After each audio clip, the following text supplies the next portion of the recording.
آزاد کشمیر میں 31 سالوں کے بعد بلدیاتی انتخابات کا مرحلہ مکمل ہو گیا۔ اب حکومت کا اصل امتحان شروع ہوگا کہ ان کو کیسے اختیارات اور ان کو فنڈز دیے جائیں۔ اسحاق ڈار صاحب کی عارف علوی صاحب سے ملاقات اور اس کے علاوہ عمران خان صاحب نے جس شخص کو اپنی توشہانہ کی گڑی بازریہ زلفی بخاری بیچی تھی، وہ شخص ویڈیو پہ بیان ریکارڈ کر کے صاف انکاری ہو گیا۔ آخر اس نے کیوں انکار کیا؟ ہم آج ان تین پہلو کے اوپر آپ سے بات کریں گے۔ السلام علیکم، آپ دیکھ رہے ہیں گورکھ دھندا، ابرار قریشی آپ سے مخاطب ہوں۔ سب سے پہلے آزاد کشمیر کے بلدیاتی انتخابات میں جتنے بھی لوگ کامیاب ہوئے، ان کا جس بھی پارٹی سے تعلق تھا، ان تمام لوگوں کو میں مبارکباد پیش کرتا ہوں۔ جو ہار گئے وہ مستقبل قریب میں پھر سے اس سلسلے کا حصہ بنیں گے اور ان کو اللہ کرے محنت کریں اور ان کو بھی کامیابی نصیب ہو۔ 50 لاکھ کی آبادی میں سے جو 25 لاکھ لوگ موجود تھے، اس میں سے 29,48,000 ووٹرز تھے جنہوں نے ان بلدیاتی انتخابات میں اپنا حق رائے دہی استعمال کیا۔ 10,000 سے زائد امیدوار تھے جنہوں نے مختلف جگہوں سے، حلقوں سے جو الیکشن میں حصہ لیا۔ پہلی بار انتخابات آزاد کشمیر کے اندر 1979 میں ہوئے، پھر 1983، پھر 1987 اور آخری مرتبہ 1991 میں ہوئے تھے۔ اور اب جو انتخابات ہیں 31 سالوں کے بعد جو ہیں 3 مرحلے میں مظفر آباد، پونچھ اور میرپور ڈویژن میں مکمل ہوئے، اور آج میرپور ڈویژن کے اندر انتخابات ہو چکے ہیں۔ تاہم اب تک تمام نتائج جو ہیں وہ حتمی طور پہ سامنے نہ آ سکے، مگر اجتماعی طور کے اوپر پاکستان تحریک انصاف نے پورے آزاد کشمیر کے اندر نمایاں سیٹیں جو ہیں وہ حاصل کر رکھی ہیں، جو اس سے قبل 2 ڈویژنز کے رزلٹ آئے تھے، جبکہ آزاد امیدواران جو ہیں وہ دوسری پوزیشن کے اوپر ہیں، اور اس طرح سے پھر پیپلز پارٹی اور چوتھے نمبر کے اوپر مسلم لیگ نون کا نمبر ہے۔ یہ جب میئرز بنیں گے، ڈسٹرکٹ کونسل بنیں گے، لوکل وارڈ کی سطح کے اوپر چیزیں ہوں گی، تو دیکھنا یہ پڑے گا کہ کون سی پارٹیاں آپس میں اتحاد کر کے جو ہے وہ حکومت بنائیں گی۔ مگر اس میں 2 آپشنز ہیں۔ شاہ غلام قادر صاحب نے اس دن بتایا کہ مسلم لیگ نون اور پیپلز پارٹی جو ہے وہ اکثریت میں اپنے میئرز بنا لے گی ڈسٹرکٹ کونسل کی سطح کے اوپر، چونکہ وہ انتخاب اکیلے لڑے لیکن آگے مل جل کے ایک دوسرے کی مدد کر کے جو ہے وہ حکومت بنائیں گے ضلعی لیول کے اوپر اور تحصیل لیول پہ۔ دوسری جانب پاکستان تحریک انصاف کی زیادہ سیٹیں ہیں اور آزاد امیدوار سیکنڈ پوزیشن کے اوپر ہیں، تو ظاہر ہے جو لوگ حکومت میں ہیں، جن کی حکومت ہے، آزاد امیدواران کی بھی کوشش ہوگی کہ ہم ان کی طرف جائیں۔ اب دیکھنا یہ ہوگا کہ آزاد امیدوار پیپلز پارٹی کی طرف زیادہ جائیں گے یا کس طرف جائیں گے۔ بہرحال جو اصل کام تھا وہ ہو چکا، اور اس کے اوپر میں ذاتی حیثیت میں تمام سٹیک ہولڈرز کو مبارکباد پیش کروں گا، خاص کر وزیر اعظم آزاد کشمیر کو اور چیف جسٹس آزاد کشمیر کو، اس کے ساتھ جس ادارے نے جیسے تعاون کیا ان کو بھی۔ میں آج آپ سے اظہار کروں کہ مجھے سب سے بڑا خدشہ تھا کہ آزاد کشمیر کے سیاستدان جو ہیں وہ انتخابات نہیں ہونے دیں گے اور نہیں کروانا چاہتے۔ یہ دوسرا شک جو تھا وہ نہیں کروانا چاہتے، یہ تو درست تھا، لیکن 5 انگلیاں برابر نہیں ہوتی۔ بے شمار ایسے لوگ بھی تھے جو یہ چاہتے تھے کہ لوکل باڈیز جو ہیں یہ انتخابات ہو جائیں۔ اب چونکہ انتخابات ہو گئے ہیں، کون جیتا، کون ناکام ہوا، کس نے کہاں حکومت بنانی ہے، یہ بھی جتنا مشکل کام تھا،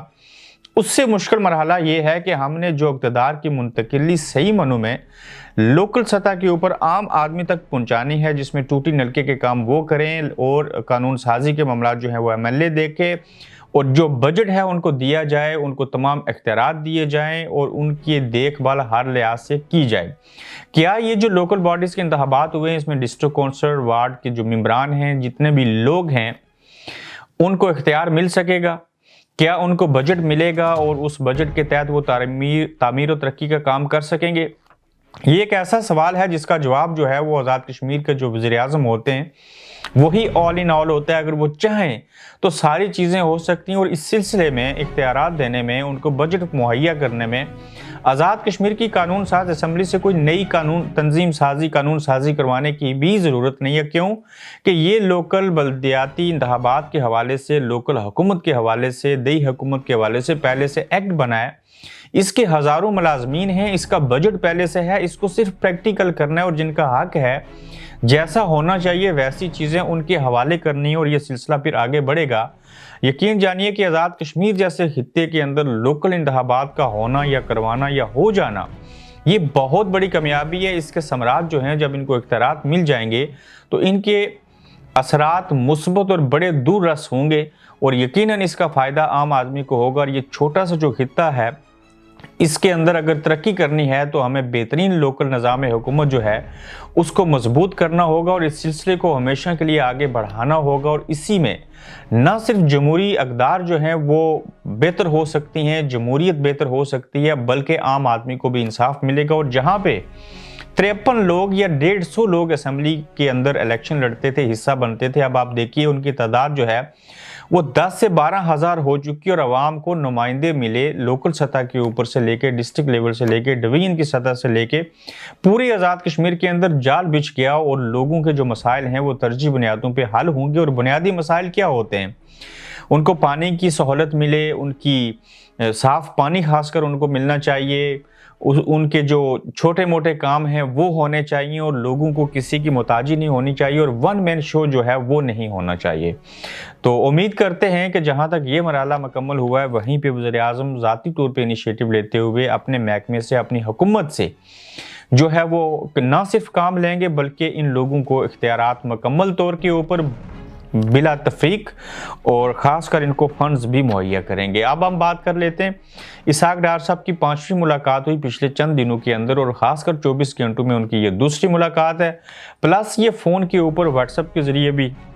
صدر پاکستان عارف علوی اور اسحاق ڈار صاحب جو ہیں وہ آپس میں بات چیت کرتے ہیں، ٹیکسٹ میسج کے ذریعے بھی، بازریہ فون بھی، اور ان دونوں کا آپس میں ملنا چونکہ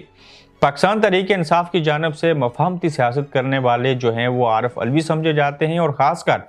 مسلم لیگ نون کی جانب سے اس سے قبل بھی ہم نے دیکھا اسحاق ڈار صاحب جو ہیں وہ بڑے بہتر اور معقول شخصیت ہیں سیاسی، جو ان معاملات کو ہینڈل کر سکتے ہیں، کسی کی سنتے ہیں پھر اپنی بھی سناتے ہیں۔ تو یہ پیغامات لے کے گئے، ظاہر ہے نواز شریف صاحب کے قریب سیاسی معاملات کو سلجھانے میں جو شہباز شریف ہیں وہ پیچھے ہیں، اور اسحاق ڈار صاحب کے پاس اختیارات بھی زیادہ ہیں وزیر اعظم نہ ہوتے ہوئے، اور یہ اپنے بھائی کی بنسبت نواز شریف صاحب کے زیادہ قریب ہیں۔ اس کی وجہ کہ ہمیشہ سے نواز شریف صاحب ان کے اوپر رلائی کرتے رہے، ان کو پتہ ہے کہ جو اسحاق ڈار صاحب ہیں وہ چیزیں کر پائیں گے۔ اب جو الیکشن کروانے کے حوالے سے چیزیں ہیں، لگ یہ رہا ہے کہ یہ جو بار بار ملاقاتیں ہو رہی ہیں، جس میں اسٹیبلشمنٹ کے لوگ بھی آج جو صبح ملاقات ہوئی اس میں شامل تھے، پھر سیاسی لوگوں کا اس طرح سے ملنا ایک طرف سے برف پگھلی ہے، اور لگتا یہ ہے کہ یہ تھوڑی سی لچک ہر طرف سے جو ہے وہ دکھائی جائے تو انتخابات کا بھی حل جو ہے وہ نکل سکتا ہے۔ اور اسحاق ڈار صاحب کی ملاقاتیں، عارف علوی سے ملنا، باقی چیزیں دیکھتے ہیں کہ یہ کیا چیز رنگ لاتی ہے۔ مگر اس سے اگلی جو بات کرنے لگا ہوں گھڑی کے حوالے سے، یہ بڑی بھیانک سٹوری ہے، اور اس معاملے کے اندر بلیک میلنگ ہے۔ ایک طرف مذاکرات ہو رہے ہیں، دوسری جانب ریلیف میں مل رہا ہے، اور تیسری جانب عمران خان کو گندا اور ناکام اور برا ثابت کرنے کی کوشش کی جا رہی ہے، اور وہ کوئی بھی موقع اپنے ہاتھ سے نہیں جانے دے رہے۔ آپ عمران خان کو گڑی چور کیا قاتل بھی بنا دیں، کوئی بھی تہمت ان کے اوپر لگا لیں،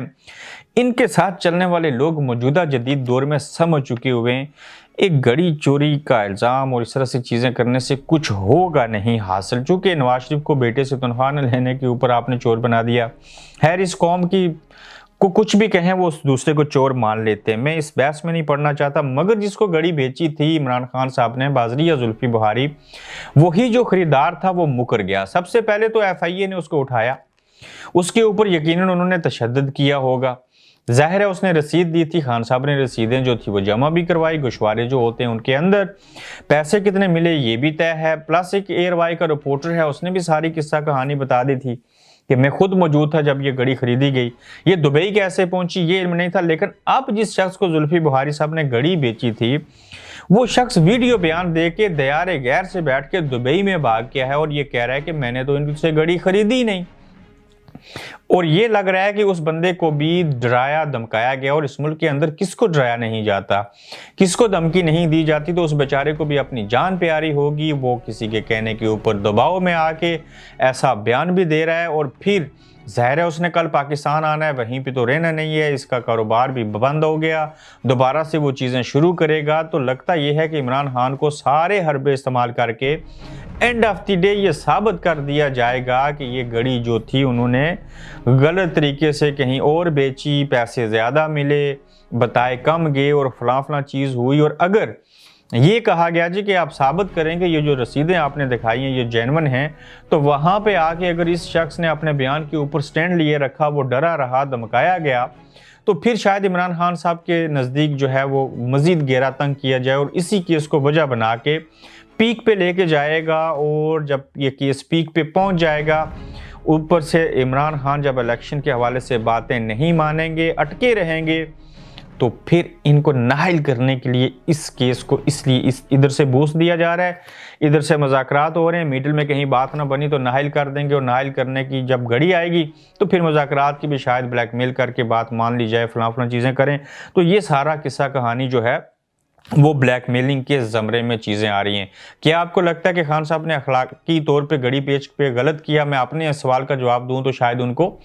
گھڑی نہیں بیچنی چاہیے تھی اگر وہ دوسروں پہ تنقید کرتے تھے اخلاقاً۔ ہاں، باقی ان کی مالکیت تھی، ان کا حق تھا، وہ وہاں سے لے سکتے تھے، انہوں نے لا پاس کیا، 50% پیسے دیے، اس کا ثبوت بھی ہے، انہوں نے لے لی، اس کے بعد پاس رکھیں یا بیچ دیں، اور بیچنے کے بعد سڑک بنوائیں، جو مرضی کریں، وہ ان کا حق تھا، صرف انہوں نے ایسے نہیں کیا، سارے ایسے کرتے رہے۔ اپنا فیڈ بیک دیجیے گا کہ کس کو لگتا ہے کہ یہ جو منجن بیچا جا رہا ہے کہ عمران خان گڑی چور ہے اور ساری چیزیں ہو رہی ہیں، آڈیو لیک ہو رہی ہیں، جس کو ڈینائی بھی کیا زلفی بہاری نے، اس چیز میں مسلم لیگ نون یا پی ڈی ایم یا باقی ادارے جو ہیں وہ کامیاب ہو جائیں گے؟ اور کیا آپ گڑی کے معاملے کو وجہ بنا کے سمجھتے ہیں کہ عمران خان نے یہ غلط اقدام کیا؟ اپنا خیال رکھیے گا، اپنا فیڈ بیک دیجیے گا، اور نئے ایپیسوڈ میں دوبارہ سے آپ سے ملاقات ہوگی۔ تب تک کے لیے اللہ حافظ۔ آپ دیکھ رہے ہیں گورکھ دھندا ابرار قریشی کے ساتھ۔